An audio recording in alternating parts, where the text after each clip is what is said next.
Welcome back. In this lesson, we are going to study how you can program your first ransomware. The ransomware we will study in this lesson is considered as a part fully ransomware. This ransomware have the following feature. First, it changed the file's name to an encrypted name, including the extension, in order the computer can't open this file. Second, our ransomware will also change the background picture to a picture indicate that your computer has infected by ransomware.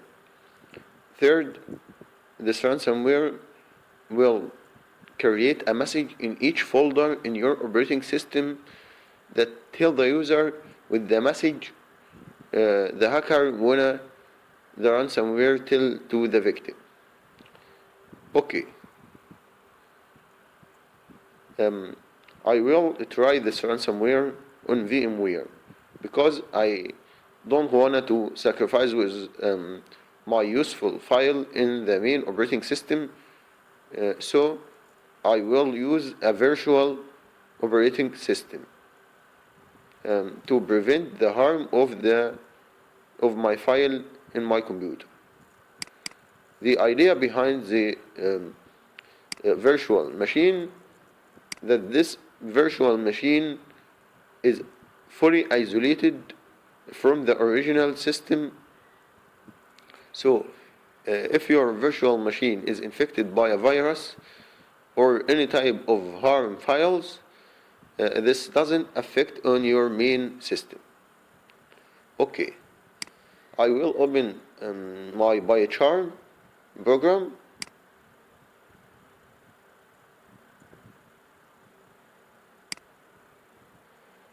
Let's go to the code.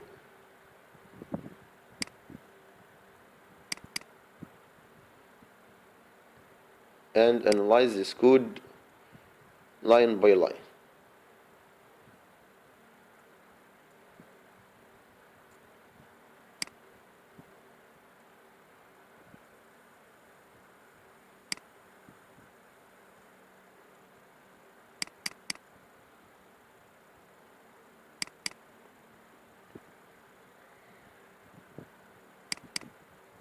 Okay, this is our encryption code.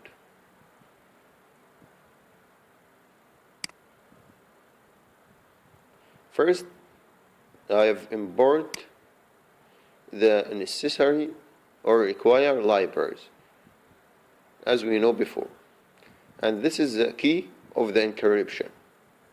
Okay, and this is the function that will encrypt your file name. It takes the original text and give us the text encrypted and the time at which this text has been encrypted.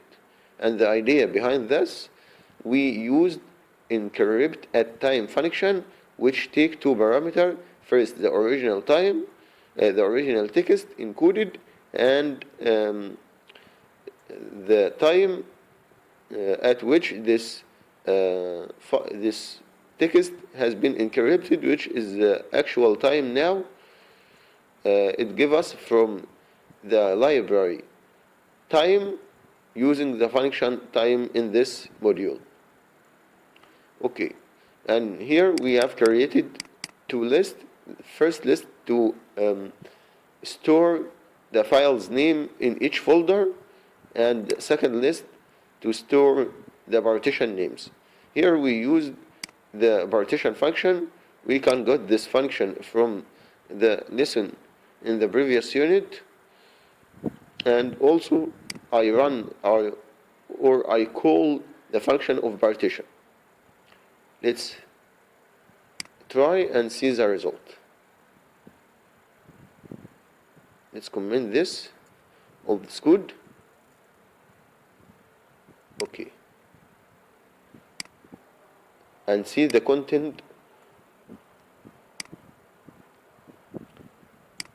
As you notice that the partition function store the partition's name in list called blist. Let's print blist after the store print the blist. It should have the names of all partitions in your operating system. Let's run using Shift F10.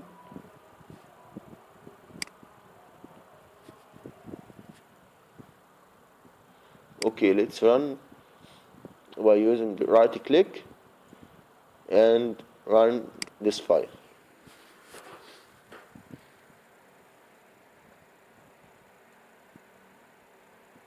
Here you have a list which is blist and as 3 partitions names. Let's convey to our hard disk and see the partitions names. Here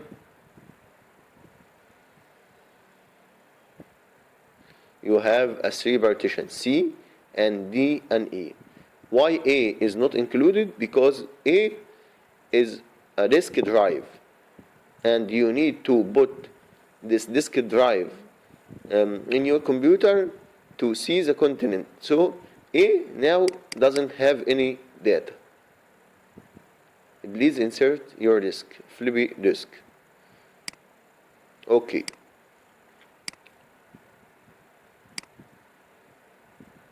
Let's delete this print.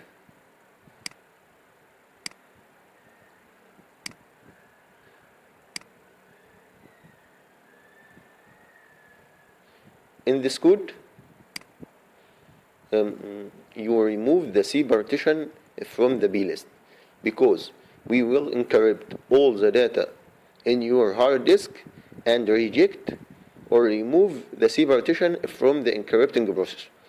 Why? Because the C has an important file, and if those file encrypted, your operating system may collapse and your computer may shut down and all data in your computer will damage. And this is what we don't wanna to happen. We only wanted to encrypt the data by a specific key, and we have the key so we can reverse the data to the original form. And also the C partition has some file that need administrator permission, which is not included in our code. So this file will create a problem in the encryption process and may stop your ransomware. After this, we have the walk function. And we studied before this walk function, but let's reverse or revision in this function. The walk function, as we studied before, have a for loop. This for loop takes 3 parameters, and here is the os.walk to walk through each partition in your operating system. For example, here we have the D partition. The walk function take this partition name. For example, the D partition, because C will reject it. It takes this partition, D partition, and walk through this partition. What walk through this partition mean? It goes through each folder in this partition and open it and give us the main directory of all files in this partition and also the files names. So the variable have the main path of each file, which is the path of the folder containing this file, and if have the file name. Let's print and see the result. Print D and print F.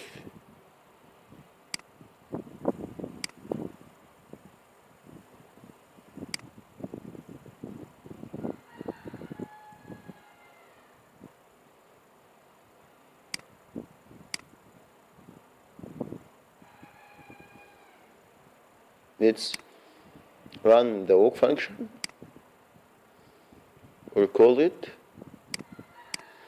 This for loop is loop through this list, which is B list, and give each item in this list to the walk function. Remember, we rejected C partition from the encrypting process.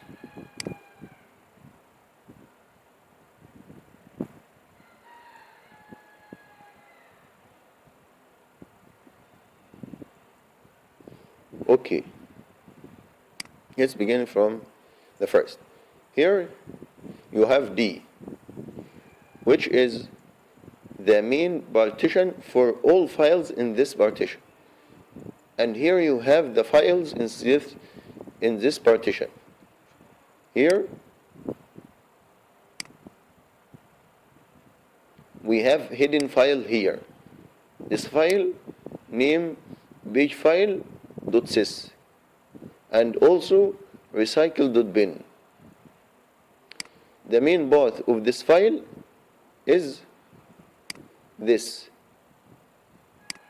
as dprinted, and the name of this file is this. Okay, let's convey to the next course. Let's see the folder course introduction.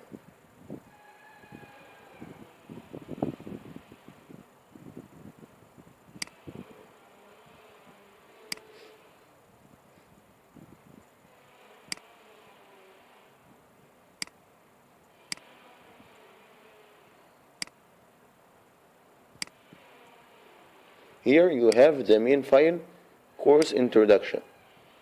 Okay, this is the main file, which is D variable. When D variable is printed, it gives us this main path. And if is all files or list consist all files in this main path. So in this path, which is course introduction, you should see all these file names inside this path. Let's open course introduction. Here you have introduction. Yes, introduction in before, and also you have two. What is evil twin and captive portals?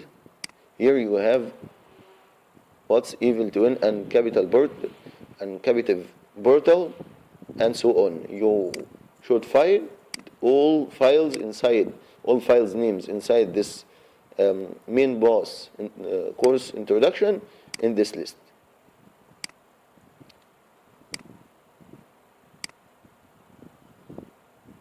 Let's delete this print state.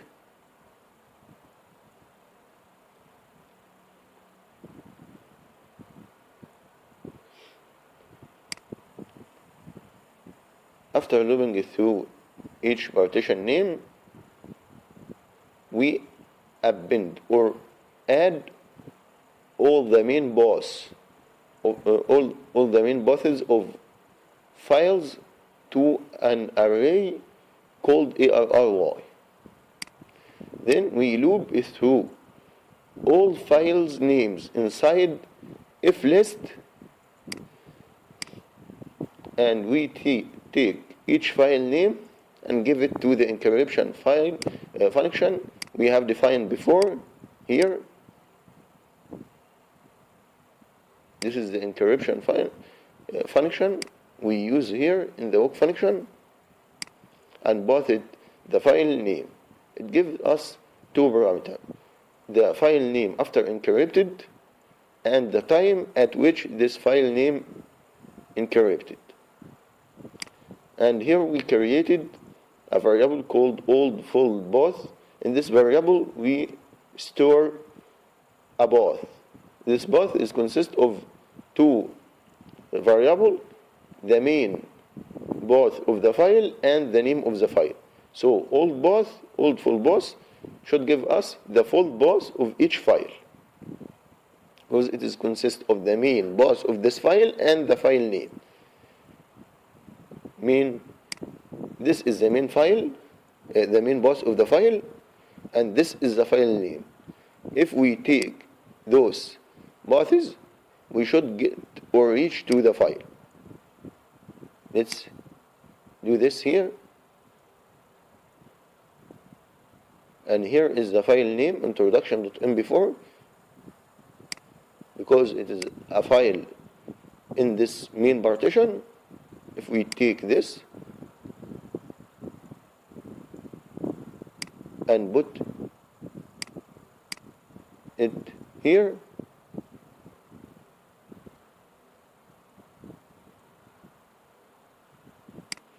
if we press, let's take the file name from here. If you put this file name here and press enter, this file should open. Let's see.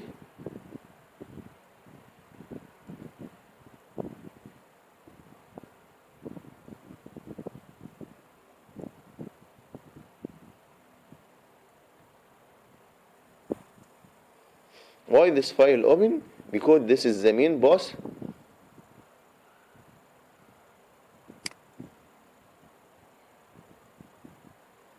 Let's wait some second, because the qualification of my computer from RAM and hard disk is weak, so I take some of them to the operating system. So my operating system is very weak because it work on one RAM and weak hard and weak processor. So you may notice that my virtual machine is very slow. If you focus on this path, you will notice that this path open the file, and this path is consist of the main path and the file name.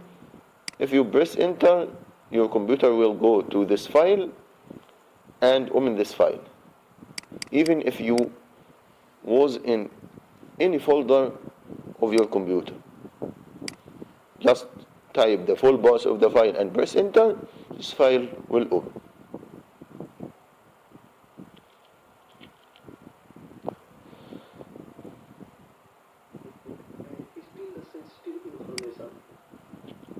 Okay. Here you have the new full path, and the new full path is the main full path of the file, the main path of the file, plus the name of the file after encrypted process. Here we have the old path before the encryption, and here the path of the file after encryption. The path of the file after encryption is consist of the main full path, the main path of the file, and the name of the file after encryption.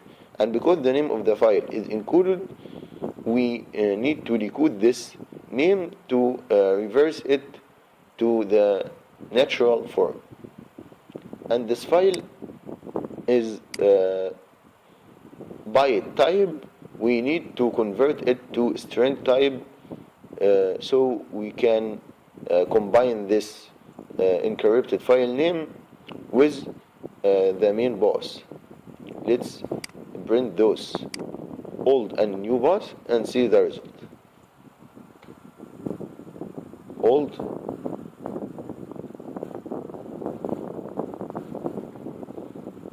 and new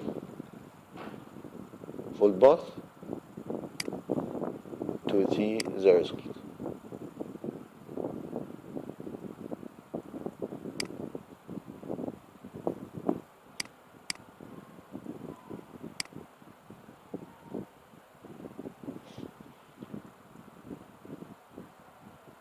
stop. It's enough.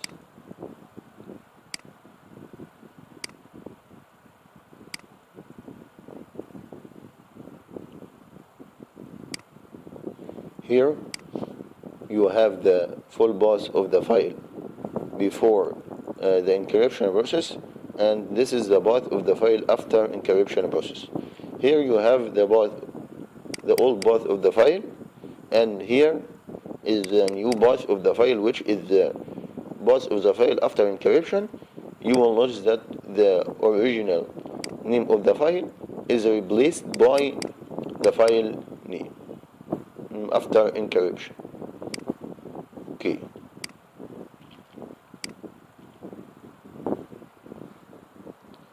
We will create a try and except, and the idea behind the try and except that if the code or if the line of code you will execute may have error, you put try after this code, so your software or your ransomware will try to execute this code. If this code is correct and doesn't push an errors, it's okay.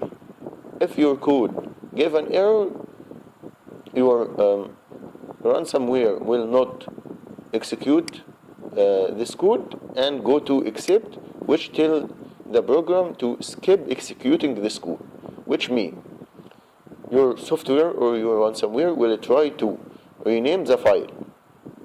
Okay? The rename function get two parameters. The first is the old path of the file before the encryption, and second is the new path of the file. And the old path of the file, as we type here, and the new path of the file is the new full path of the file, which is this. Is the new path of the file plus the word .ransomware, so the word .ransomware will add it here after the new full path, and also plus the format part, which is the time at which this function has been encrypted. And why we put the time here? Because in the decryption process we need the time at which this file encrypted, so we should put the time of the encryption for each file beside this file.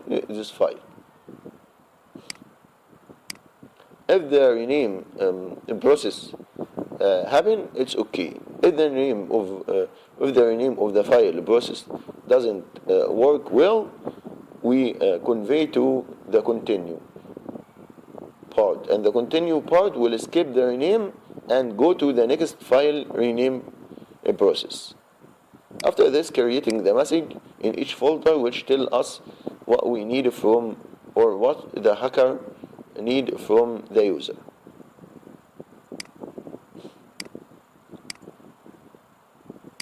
We actually forget a part of code which will change the background of the computer. Let's get this part which will rename the file, which will change the background of the computer. We will get it from the previous Python file. This is the code for the changing the background. You should import ctabs, which is the library used to change the background.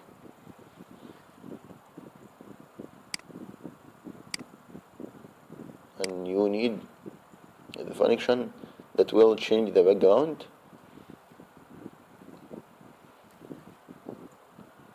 Put it here.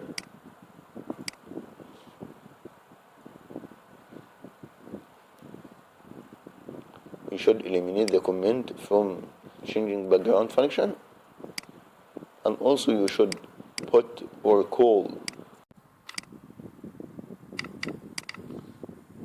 I will call the function that will change the desktop background.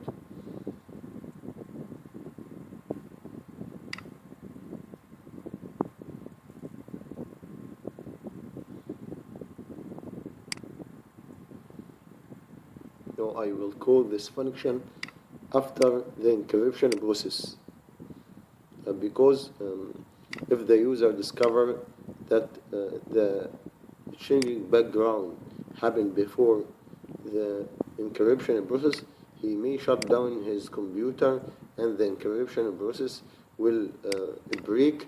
So he may save some of his file. So we put the desktop background function after the encryption process, and I will make a comment to indicate that this function is the function that will change the background.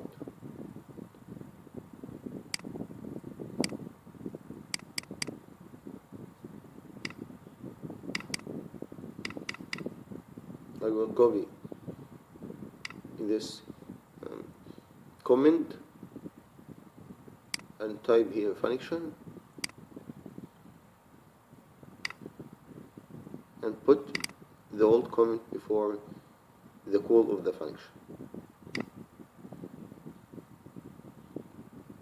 I also will put the main part of the ransomware inside this line of code, which is if underscore name underscore equal double quotation between them underscore main underscore and I will put this code under this if, because the code in this if is the main code.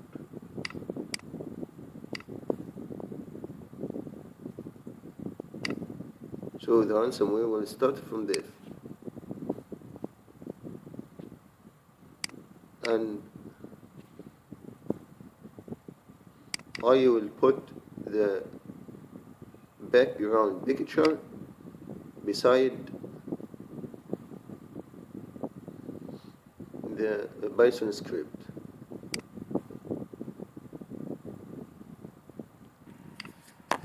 Because the picture that will sit as a background will put beside the Python script, I will eliminate the path of this picture, except the name of the picture dot its extension, which will be .db after encryption process. So I will eliminate all this path and only will let the name of the picture dot extension.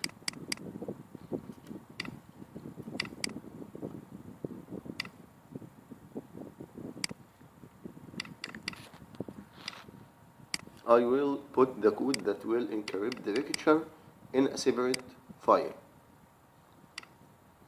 Why? Because when we encrypt the picture, the code that will encrypt this picture should be separated from the main code to prevent the user from identify the picture before the encrypting process, so he can't discover that this code is for ransomware.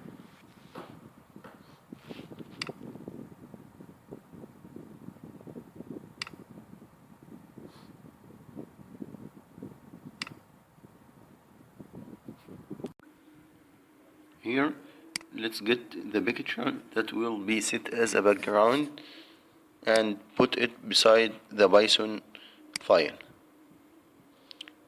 This is the picture. Let's put it beside the Python file.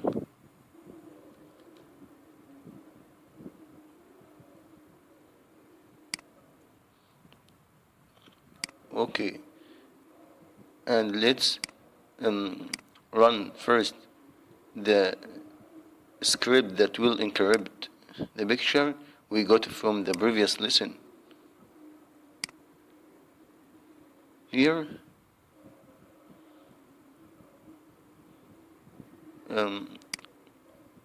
and after this we will run the script that will encrypt the data. Okay, let's run this.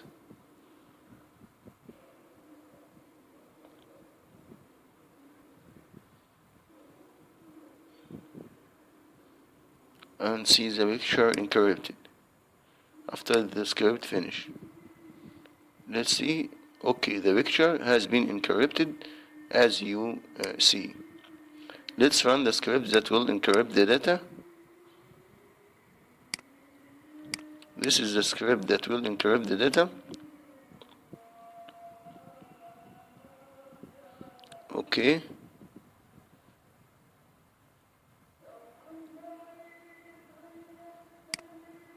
Script finish. You should see the data encrypted.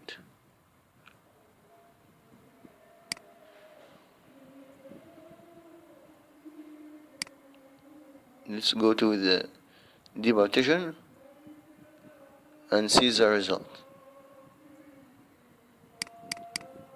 Okay.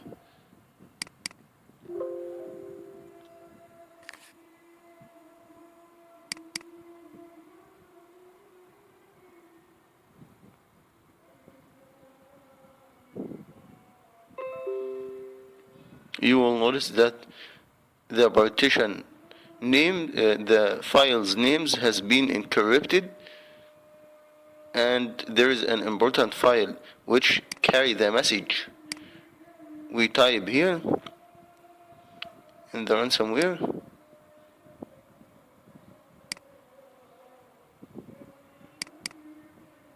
And also inside each folder inside the partition has been encrypted. Each file has been encrypted.